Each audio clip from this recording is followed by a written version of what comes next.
ಇತ್ತೀಚಿನ ದಿನಗಳಲ್ಲಿ ಹಲವರಿಗೆ ಪದೇ ಪದೇ ಮೈಗ್ರೇನ್ ಸಮಸ್ಯೆ ಕಾಣಿಸ್ಕೊಳ್ತಾ ಇದೆ. ಸಾಮಾನ್ಯ ತಲೆನೋವು ಅಂತ ಇದನ್ನ ನಿರ್ಲಕ್ಷ್ಯ ಮಾಡಬಾರ್ದು. ಯಾಕಂದ್ರೆ ಇದೀಗ ಹೊಸ ಅಧ್ಯಯನವೊಂದು ಮೈಗ್ರೇನ್ ಮತ್ತು ಹೃದಯದ ಆರೋಗ್ಯದ ನಡುವೆ ಸಂಬಂಧ ಇರಬಹುದು ಎಂಬ ಸೂಚನೆ ನೀಡಿದೆ. ಹೌದು, ಸಾಮಾನ್ಯವಾಗಿ ಮೈಗ್ರೇನ್ ಅನ್ನ ತಲೆನೋವಿನ ಸಮಸ್ಯೆಯಾಗಿ ಪರಿಗಣಿಸಲಾಗುತ್ತೆ. ಆದರೆ ಇದರ ಪರಿಣಾಮ ಕೇವಲ ತಲೆನೋವಿನಲ್ಲೇ ಸೀಮಿತ ಆಗಿರೋದಿಲ್ಲ.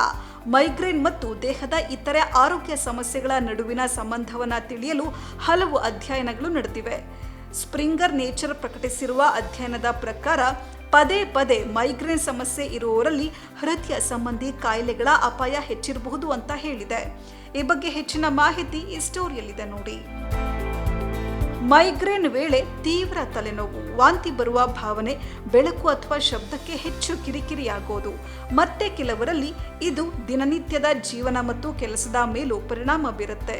ಹಾಗಾಗಿ ಈ ರೀತಿಯ ಲಕ್ಷಣ ಕಂಡು ಬಂದಾಗ ಅದನ್ನ ನಿರ್ಲಕ್ಷ್ಯ ಮಾಡದೆ ಸರಿಯಾಗಿ ಆರೈಕೆ ಮಾಡಿಕೊಳ್ಳೋದು ಒಳ್ಳೆಯದು. ಅಧ್ಯಯನ ಹೇಳೋದೇನು? ಅಧ್ಯಯನದಲ್ಲಿ ಸಂಶೋಧಕರು ಮೈಗ್ರೇನ್ ಮತ್ತು ಹೃದಯ ಸಂಬಂಧಿ ಕಾಯಿಲೆಗಳ ನಡುವಿನ ಸಂಬಂಧವನ್ನ ವಿಶ್ಲೇಷಿಸಿದ್ದಾರೆ.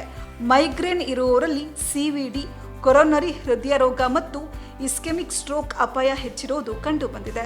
ವಿಶೇಷವಾಗಿ 45 ವರ್ಷಕ್ಕಿಂತ ಕಡಿಮೆ ವಯಸ್ಸಿನ ಮಹಿಳೆಯರಲ್ಲಿ ಇದು ಸ್ಪಷ್ಟವಾಗಿ ಕಂಡು ಬಂದಿದೆ. ಜೊತೆಗೆ ಧೂಮಪಾನ, ಒಬೆಸಿಟಿ, ಹೈ ಬ್ಲಡ್ ಪ್ರೆಷರ್ ಅಥವಾ ಇತರೆ ಹೃದಯ ಸಂಬಂಧಿ ಅಪಾಯಕಾರಕ ಅಂಶಗಳಿದ್ರೆ ಅಪಾಯ ಇನ್ನಷ್ಟು ಹೆಚ್ಚಾಗಬಹುದು ಅಂತ ಅಧ್ಯಯನ ತಿಳಿಸಿದೆ. ಯಾವ ಲಕ್ಷಣಗಳನ್ನ ನಿರ್ಲಕ್ಷ್ಯ ಮಾಡಬಾರ್ದು? ತಲೆನೋವು ಸಡನ್ ಆಗಿ ತುಂಬಾ ತೀವ್ರವಾಗೋದು, ಮಾತನಾಡಲು ತೊಂದರೆ, ದೇಹದಲ್ಲಿ ಒಂದು ಭಾಗದಲ್ಲಿ ದುರ್ಬಲತೆ, ತಲೆ ಸುತ್ತುವುದು, ಕಣ್ಣು ಮಸುಕಾಗುವುದು ಅಥವಾ ಪ್ರಜ್ಞೆ ತಪ್ಪುವಂತಹ ಲಕ್ಷಣಗಳು ಕಂಡುಬಂದರೆ ತಕ್ಷಣ ವೈದ್ಯರನ್ನ ಸಂಪರ್ಕ ಮಾಡಬೇಕು. ಮೈಗ್ರೇನ್ ದೈನಂದಿನ ಚಟುವಟಿಕೆಗೆ ಅಡ್ಡಿ ಆಗ್ತಾ ಇದ್ರೆ ಅಥವಾ ಔಷಧಿಗಳ ನಂತರವೂ ಸಮಸ್ಯೆ ಮುಂದುವರೆದ್ರೆ ವೈದ್ಯಕೀಯ ಪರೀಕ್ಷೆ ಮಾಡಿಸ್ಕೊಳ್ಳೋದು ಉತ್ತಮ. ಮೈಗ್ರೇನ್ ನಿಯಂತ್ರಣಕ್ಕೆ ಏನು ಮಾಡಬೇಕು?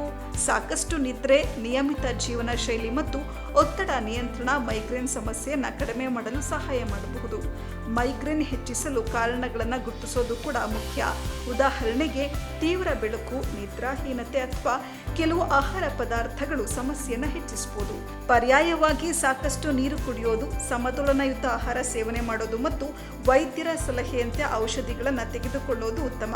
ಸಮಸ್ಯೆ ಮುಂದುವರೆದ್ರೆ ತಜ್ಞರ ಸಲಹೆ ಪಡೆಯೋದು ಅಗತ್ಯ.